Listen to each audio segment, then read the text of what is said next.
From KVUE News in Austin, you're watching Texas This Week with Ashley Goodo. Thank you for watching Texas This Week. The new leader of one of the state's teachers' unions is making it her goal to get teachers to the polls this November. Plus, are Texas leaders bracing for a budget shortfall in the next legislative session?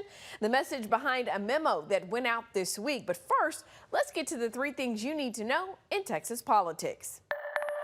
It looks like Texans could see the candidates vying to be their next U.S. Senator on the debate stage. On Thursday, State Representative James Tallarico blasted his Republican opponent, saying he has agreed to participate in 3 televised debates, including one hosted by KVUE's parent company, Tegna.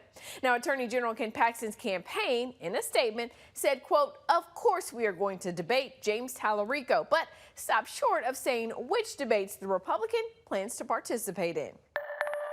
And the Attorney General is facing questions about his decision to get involved in that Texas Tech college football drama. In June, Paxton's office sent a letter to the Big 12 Conference warning members it would be unlawful for them to sanction Tech over its quarterback who engaged in sports betting. Some wondered why the AG was getting involved. Well, this week, the Texas Tribune reported that the Texas Tech Board of Regents chair donated more than $274,000 to a fundraising committee backing Paxton the day before that letter was sent. Texas has a new Secretary of State. On Friday, Governor Greg Abbott appointed one of his advisors, Robert Howden, to serve as the state's chief elections officer. He takes over for Jay Nelson, who stepped down after 3.5 years, just 4 months until the November election. On Wednesday, Linda Estrada started her tenure as the new president of the Texas State Teachers Association. Her immediate goal? Get Texas teachers who historically don't turn out to the polls to vote this November. You are coming into this leadership position as president about 6 months ahead of the 90th Texas legislative session starting. Tell us a little bit about what you'll be advocating for between now and then and throughout the session. Well, the first thing that we are focusing on is going to be that the election in November. We are making sure that our members and our communities understand the importance of voting in November. We do need to change the players so that we can start making sure that we elect pro-public education candidates that are going to truly support education the way it should be supported. Some people see teachers as a lethargic block of voters. They say teachers just don't tend to vote in Texas to the numbers that folks would like to see, that people think could make a difference in terms of who is representing Texans across the state. Do you find that to be the case as well? Yes, and that's why we're doing that priority. That's our first priority. We are making sure that we, at every event that we are at, any chance that we have, that is the one thing that we're pushing for is voting. Make sure that you are registered to vote. Go check your status. Make sure you encourage your family members and your colleagues, to go vote. We need to talk to, let them know about the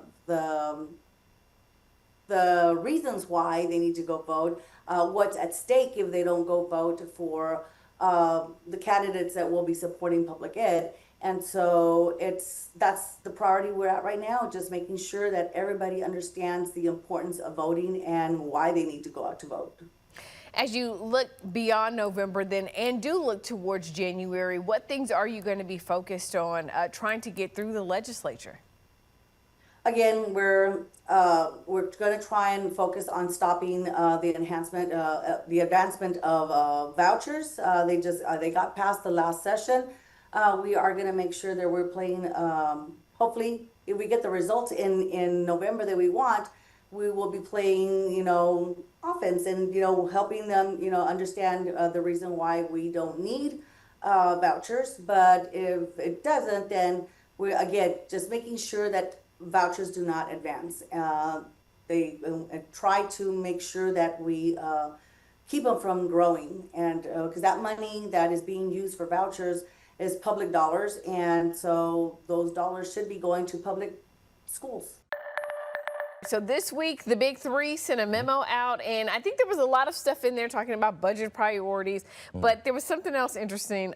cut your budgets by 3%. Yeah, across the board, with two exceptions, that would be public education and school vouchers. But for every other agency, the big three, led by Governor Abbott, said that all the agencies basically need to tighten their belt. There'll be some quibbling about the wording on that. Some conservatives will say it doesn't go far enough, of course, and there's always some of that from the fiscal hawks. But the fact is that this signals that Governor Abbott, the Lieutenant Governor, and the Speaker all expect that there will probably be some bumps in the road ahead for the budget, and that it may not be what we saw the last 2 and 4 years, which was record budget surpluses. It's been my reporting that Lieutenant Governor Patrick's been telling senators privately that they may need to get ready for a deficit budget, which we haven't seen since 2011. Okay, that would be dramatic because the deficit budget, the last time we had one, came with major cuts to public education. I think people are saying, okay, wait. Texas has had budget surpluses that have been more than some states' total budgets. Yep. And now all of a sudden we're looking at a potential for cuts. What in the world? What's the cause? I mean, ask anybody who's watching or listening to us, right? This economy is not great, and at some point that has an effect on state government and the revenues that are coming in. And of course, the number one budget driver, the number one revenue driver for the Texas budget is sales taxes. And of course, when you look at the way people have either been spending or not in a tighter economy, that means less money's going into the government's coffers in this state, and they may have to make some serious cuts. And the letter that was sent by the governor and the lieutenant governor and the speaker, it was telling the agencies to take a look at what they might trim now. That doesn't mean there won't be more cuts down the road. This is sort of a starting point to basically signal to all of state government that things are getting tight around here.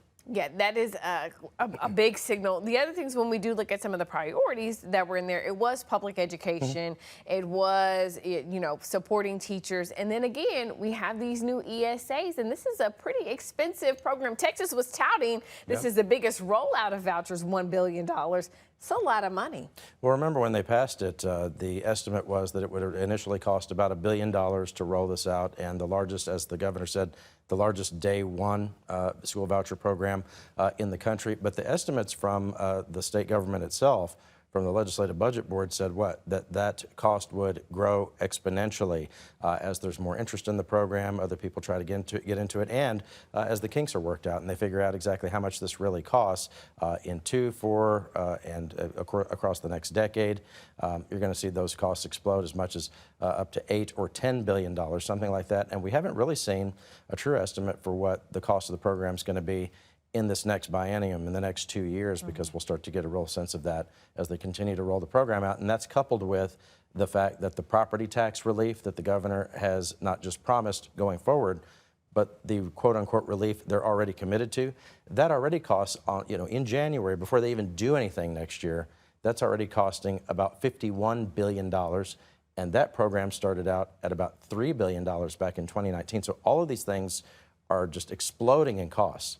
Yeah, when you look at what that could mean for folks, obviously that property tax reform, I mean, I don't see a world where the legislature is going to say, okay, we're going to take away, that property tax exemption that we gave to homeowners. So where's the money going to come from? Well, and not just the exemption, but also the fact that the state has been, quote unquote, buying down property taxes for people. This is what they call tax compression that they did start in 2019. Think about this.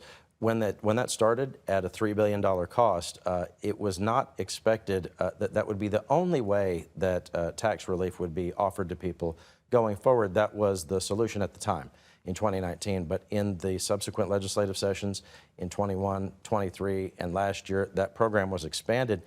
And get this, that's the same amount of relief essentially per homeowner. It just costs more because there are more homeowners, right, because of growth, and also the fact that property values go up, and so there has to be more money coming from the state to buy that down. That's more than 1,000% increase in the cost of that to the state, and so whether that's sustainable, that's going to be a big question. But of course, the governor wants to do more of this, and he's expecting budget surpluses, which, as we started out saying here, may not even happen come January. Those reduced legislative appropriations requests, as they are called, are due in July and August. That's Texas This Week.